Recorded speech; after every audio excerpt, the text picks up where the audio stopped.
Pan Podcast. See, it's a special edition. This is the late night episode of the Frying Pan Podcast. I am currently on my floor, wrapped in a heated blanket. Um, I should have had this episode done like yesterday, but sometimes you're just not feeling it. You're not in the mood. That's just how it was. But welcome, one and all. My name's Dan. This Pop Culture Podcast. We talk about what's going on in the world, what's new, what's exciting. Let's see, anything in my world that's new and exciting. Not a whole lot. I have a job interview on Wednesday, hopefully. Fingers crossed. We'll see how that goes. I'm listening to a nice mix right now. Enjoying the time of my life. Got the LED lights on, kind of a vibe. I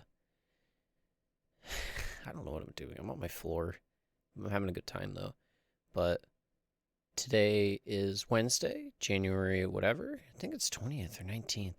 But we got a new president here in the States. Joe Biden's inauguration was today, and all in all went smoothly, I'd say. I watched a good portion of it, kind of good portion. Lady Gaga was there, she killed it. Jennifer Lopez was there, she killed it. Garth Brooks, that was kind of sad. He did Amazing Grace, and then he was like, I want everyone to sing this with me. He was like, Amazing Grace. And nobody, and I mean nobody, was with him. Kind of sad, but I guess it is what it is. You hate to see that happen. And then I'd say the star of the show was a 22-year-old poet named, hold on, give me 1 second here, people, please.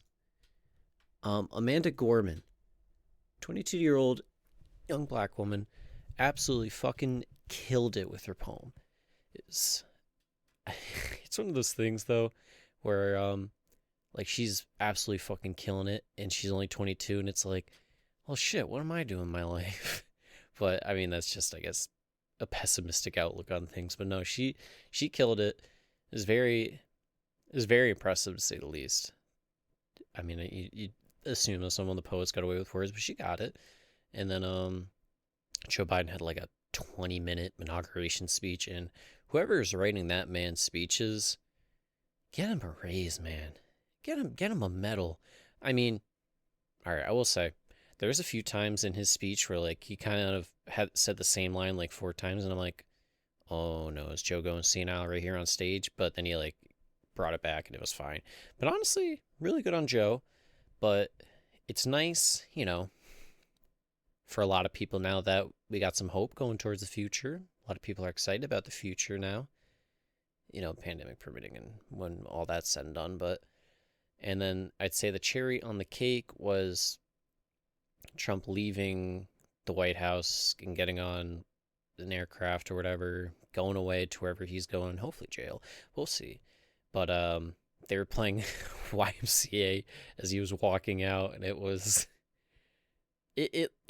comedic, but at the same time, everything that's happened with him, you're just kind of like, yeah, no, that's fitting. That makes sense. I'm with it. So that was interesting. But new president, new hope, hopefully.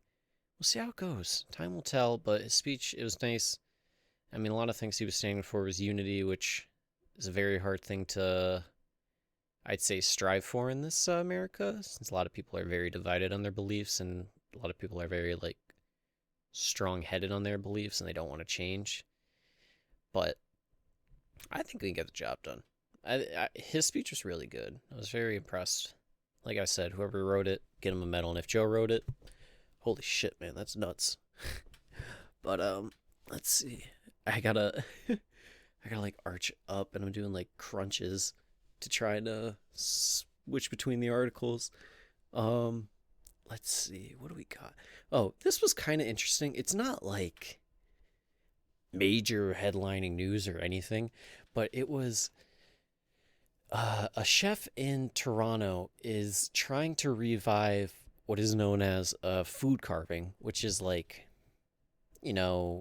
someone will turn a tomato into a rose. They don't really do that often anymore, but this man is single-handedly trying to bring back the art of it. And honestly, I'm just I just want to put this on the podcast because I want people to understand, hey, this is kind of cool. Maybe we should bring this back. Maybe we should get more people into this. Then I'm thinking like I think the reason it's probably not popular would be I guess you're kind of wasting food if you don't use what you cut off, because obviously you're carving, like, say, a tomato to make it into something. So what are you going to do with the excess parts? And I guess if you're cooking, you can use it, but at the same time, it's like, well, it's a bit wasteful, I'd say, a bit wasteful. But anyway, I'm just trying to bring awareness to food carving. So, oh shit, here we go again. I'm getting up. You know what? I'm gonna sit cross-legged. We're gonna sit cross-legged here. But hold on, let me get the heated blanket around me. We gotta get comfy here. Just get comfy wherever you are. Unless you're driving, then that's kind of out of your hand. But fuck, what is this? What is his name? Frankie Young Pookie. I probably butchered that, and I'm sorry. But and the article goes into detail about him being an apprentice to what is known as a shifu, SHIFU, or master, skillfully maneuver and carve. Oh, wait a minute. Did they do this to me? Oh my goodness. All right. I'm an upset man. It just keeps getting worse. Why do people that put out articles feel the need to put it behind a paywall? No one at all is going to pay $1.49, that's $1.49 a week, just to read articles. I'll be honest with you, not a single person in the world cares that much, unless you're me and you need it to do what you need to do. So now I'm just upset. So shout out Frankie Young Pookie, who is I'm guess I'm going to assume from the article. Here's the thing. I read the article like 2 days ago and I didn't get this thing. What a disappointment. Now I let you guys down. But I guess I'm just bringing awareness to, hey, let's bring back food carving.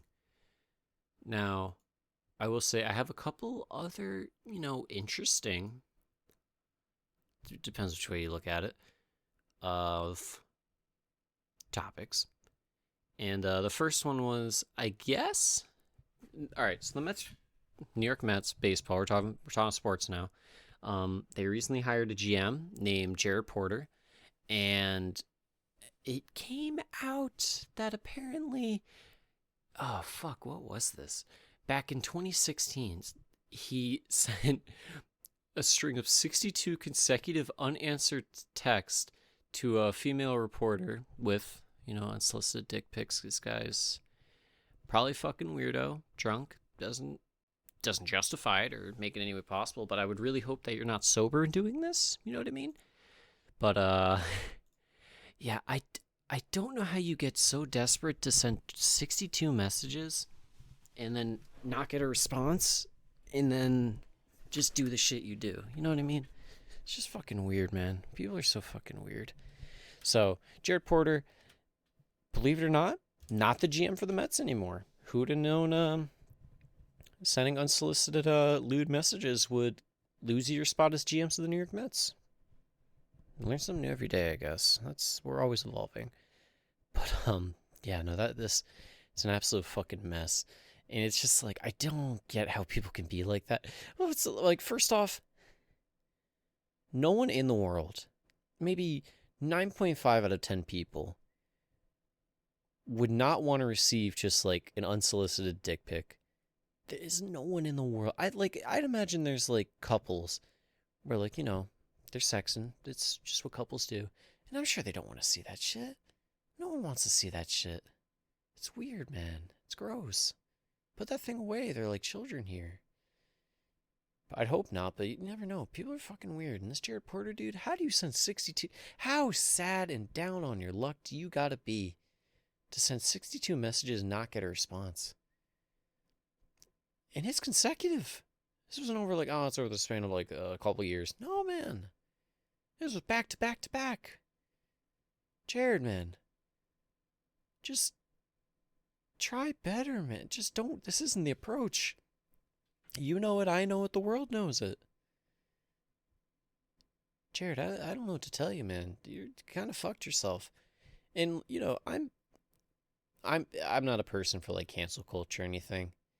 And like I view this the same way of like when you have like people that grew up and they're famous now, and then back in like 2014 they tweeted like a song lyric with the N word in it, like with the A, that kind of thing, and then they get like murdered for it. And like, I guess that's different, but the same thing of like, just try not to do stupid things like in social media, or like, just don't do stupid shit like that in general, man. It's not hard. I get, you have a few drinks and you're not really in control of yourself, but in that case, like, if you're the type of person to do shit like that, have someone be like, hey, man, I'm going to take your phone because I don't want you to do something weird. I'd hope you have good enough friends to do that. But, I mean, I guess that's a lesson for, like, people growing up. Like, hey, what you do and what you post on social media, if you post something fucked, it'll probably come back to haunt you. So, just don't. How's that sound? Is that okay? I mean, like, everyone's done stupid shit in the past. Like, but the thing is, I guess, I don't know if it's just a generational thing. Obviously not, because this Jared Porter is not that old. But, I mean, for me, it's like the dumb things I did as a kid was like just in person, not on social media. And the dumb things was like getting a speeding ticket, or like, I didn't steal. I did from like, I stole from Lake Compounds when I was like 8 on a school field trip because my friend peer pressured me into it. Not my friend anymore. He was a bad influence. I think he does heroin now, actually. Shout out to him. I hope he's doing well.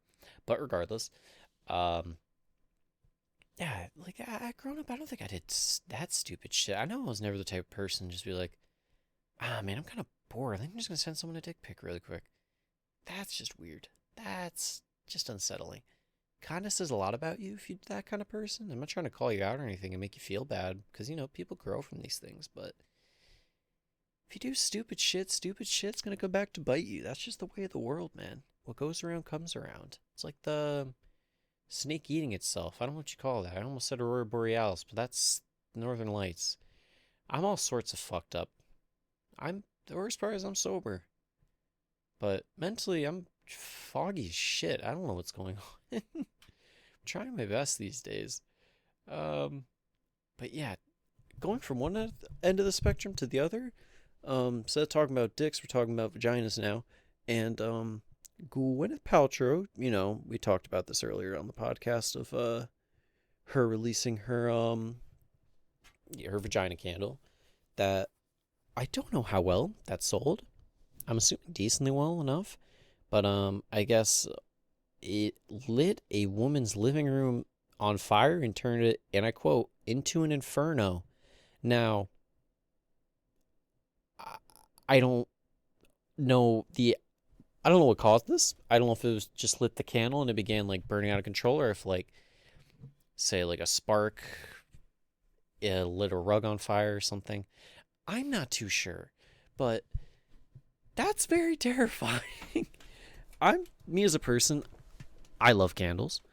I love lighting my candles, and I have one lit right now. I don't know what it is because it is way out of my reach, but it's a nice, comforting smell. Now, I don't know what a Gwyneth Paltrow's vagina smells like, but I don't know how it lights a whole fucking room on fire, Um, so lit a British woman's house on fire. I guess she won the home good in an online quiz, and she said the candle exploded and it emitted huge flames with bits flying everywhere. I've never seen anything like it. The whole thing was ablaze and it was too hot to touch. No shit, Jody. I'm sorry. That's like, what do you think? But there was an inferno in the room. However, eventually, Thompson said that her and her partner, David Snow, we eventually got it under control and threw it out the front door. So thank God it didn't burn the whole house down. But how do you make a... I don't know if it was like bootleg because she won it from an online quiz, but how the fuck does that happen? Also, this is a $75 candle. Now, that's way too much for a candle, first off. I mean, I guess it's like a personalized candle, so that's the way she would justify it, which, hats off to you, I suppose. Good marketing, good business, yada yada, people are gonna buy it because it's enticing, I guess. It's interesting at the very least. But oh, she lost a sec. Oh, she launched a second one called "This Smells Like My Orgasm." Jesus. Ugh. I don't like this sound. I don't like any of this. But yeah, so the house didn't burn down or whatever they're living in didn't burn down. Thank God for that. But ugh, not a fan of that. Dude, it's so impressive like how people make their money these days. Gwyneth Paltrow vagina candle, not the weirdest thing. I've seen bottled air before. Uh I don't know if you know who 2 Chainz is. He's a rapper, but he had a series on, could have been Viceland or Vice. I don't know if it still goes on, but I remember years ago where he would try the most like expensive things of like expensive and weirdest things in the world, and one of them was like breathable air in a can. It's just canned air, and it was oh, this air was captured from the Himalayas, or like this air was captured from this and this, and like you don't know that for a fact. There's nothing that like literally proves that, or the fact that it would make any sense. Like, what would you do? Just take a mason jar and just like swing it in the air and then like cap it, and you're like, okay, we got it, guys. I mean, I don't know. I'm not in the business of canned air, believe it or not, but I could be, maybe someday. But I mean, like, if you got to drive, man, you can do fucking anything. You can make anything possible. If you want to sell butt scented candles, sure. Someone's gonna buy it. That'd be a good like gag gift, good April Fool's gift. There was filtered water, but it was filtered like this runs off the creek of a mountain and it's the purest water known to man, and then someone drinks and it's like, yep, that's water. It's like people buying like Fiji water. Like, there's nothing special about it, but it's got Fiji on it, so I mean, it's got to be good. I mean, I will say, like, there's some water that definitely tastes different. Like, Dasani compared to, like, Nestle water. Very different. They do not taste the same. And I'll agree with whoever wants to die on that hill. I'll support you. I'm here for you. Just this once, though. But, like, dude, you can do anything these days to make money if you sell it hard enough, I guess. If you are outgoing enough, you can do anything. I'll leave it at that. But, yeah, man. I don't know. I don't know if I would say don't buy Gwyneth Paltrow's vagina candle, but if you're interested, you got $75 that's burning a hole in your pocket, and you're like, I need a candle to.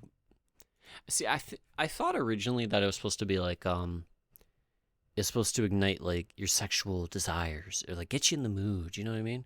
But I don't know if that's the case. I don't know if people are just like, I want to light a candle and relax, and they're like, gonna go with the vagina candle. I think that's it. It could probably for some people, but what do I know?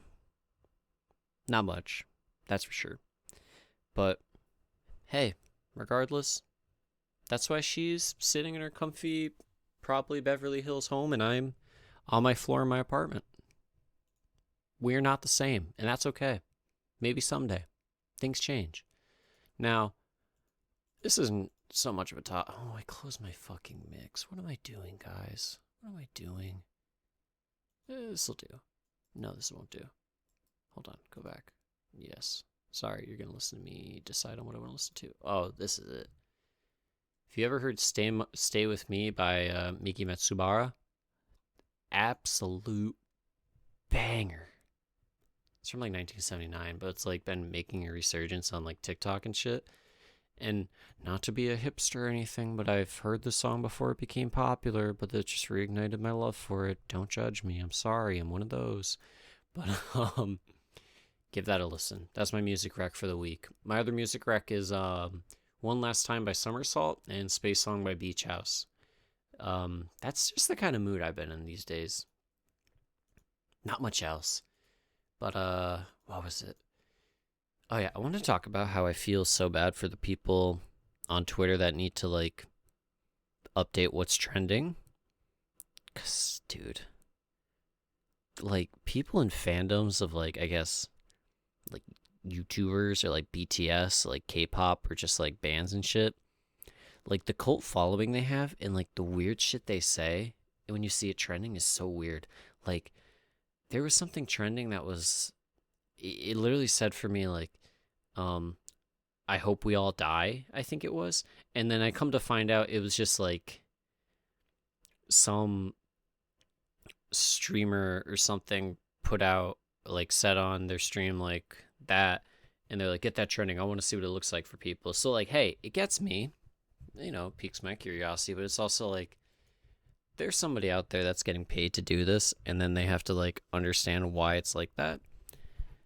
I just people are so fucking weird that it just I had to ditch the heated blanket because I was dying. It was so fucking hot. But I'm back, and I want to talk about how apparently, since we're talking about the inauguration, Joe Biden is now the president of the United States. Cool shit. But did you know that apparently Joe Biden's Peloton bike is a security risk? Now, I don't know fucking how, because I guess I don't understand cybersecurity too much. I understand getting hacked and all that shit, but it was just more the fact of like, how does hacking into the Peloton bike? I didn't know. I guess Peloton bikes got to be plugged in because dude, Peloton bikes are ridiculous. Like people that are hardcore like on Peloton bikes, it's the same thing as running. It's kind of like a cult, but my mental image was just like some Russian spy hacking the Peloton bike, and then they're just like using it, but virtually, and then that's like the greatest threat to American security is that. I mean, obviously it's much more than that, but just the fact I just let me have my moment. Let me enjoy that.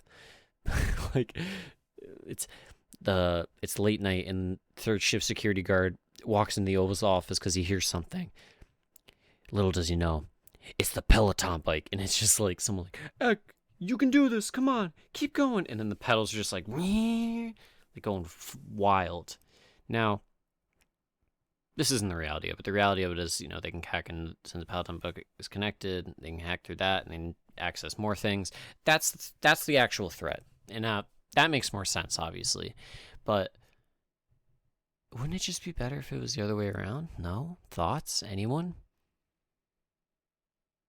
You guys can't talk back. I don't know who I'm talking to. I don't know why I do these things anymore. Oh, I'm so lost. Oh, this is a self-deprecative podcast. I was just fucking try to joke about shit, hope people laugh, and then I'm like, all right, there it is, guys. There's the content. And then it's like, well, it's not good, but you still put it out. That's how I'm viewing lately, because I am a pessimistic piece of shit these days, man. God, I try so hard to be optimistic, but it's just so hard sometimes. Wah, poor me, wah. uh, I guess some good things. I've had Path of Exile to keep me company. That's a fun game. Takes a lot of learning, but it's a lot of fun when you get into it. It just took me a while to enjoy it, but luckily I had a friend to hold my hand all the way, because I'm a dainty, not knowledgeable young man. That's my title. That's my job description. You look at my resume, it's at the very top. I don't even have my name on it. But I'm trying to think of other things to fill time, because obviously it's like the podcast just by getting shorter and shorter. I'm trying to keep it to like 30 minutes, but it just feels like, because I try to record for like at least an hour 30, like couple hours, and then I try to edit that down into 30 minutes, which I think I do a good job on. I feel like my cuts are pretty good, like the editing part is good, but I could just do so much better for the content, and it's just my mental is just not there for it lately. I just feel so not prepared ever. And it's like, I guess I could try and be the type of person that not like scripts the podcast, but like makes it I don't know, it makes better guidelines, and I try to, but I never do well with scripted stuff. I always have such a hard time, like, because then I overthink it, and then I start stuttering on the words, and then I just like blurt it out. Like I try to get it out as fast as possible, so it's over already. It's it's like presenting like a group project in middle school or high school, and you have like social anxiety. Like that's how it feels, but I'm literally just talking to myself. But it's also like, dude, talking to yourself and trying to be entertaining for a good amount of times is not as easy as it feels, man. Like I'm sure some people can do it like with ease, and I try to do a decent job. I'm trying. I'm doing my best these days, but it's not as easy as you think it'd be. I don't know if I call it a skill, 'cause it's not something that feels skillful to me. It's just, it's just like, normally you talk to yourself, you're just talking out loud at this point. That's all it is. But regardless, it's